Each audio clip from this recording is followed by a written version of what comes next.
2026 সালে এসে বাংলাদেশের আবহাওয়া যেন এক অস্থির ও অনিশ্চিত চিত্রে পরিণত হয়েছে।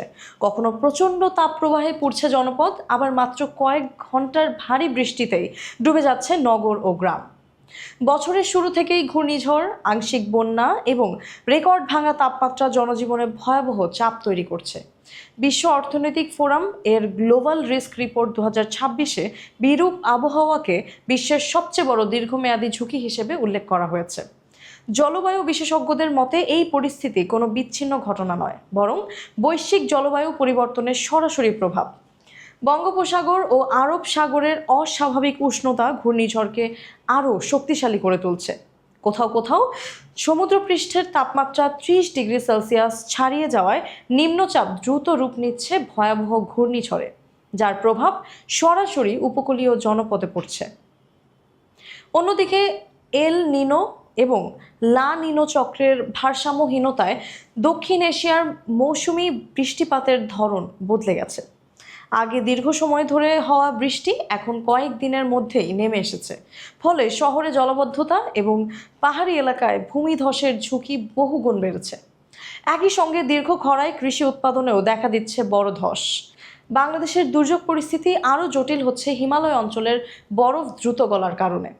গঙ্গা, ব্রহ্মপুত্র এবং মেঘনা অববাহিকায় পানির প্রবাহ অনিয়ন্ত্রিত হয়ে পড়ায় বন্যার তীব্রতা বাড়ছে। সাম্প্রতিক সিলেট ও সুনামগঞ্জের আগাম বন্যা তারই বাস্তব উদাহরণ, যেখানে ফসল তলিয়ে গিয়ে কৃষকদের বড় ক্ষতি হয়েছে। অন্যদিকে মানবসৃষ্ট কারণেও পরিস্থিতিকে আরও ভয়াবহ করে তুলছে। নির্বিচারে বন উজাড়, জলাশয় ভরাট এবং নগরায়নের চাপে ঢাকার মতো শহরগুলোতে তৈরি হচ্ছে হিট আইল্যান্ড প্রভাব। ফলে সামান্য বৃষ্টিতেই ভয়াবহ জলাবদ্ধতা দেখা দিচ্ছে।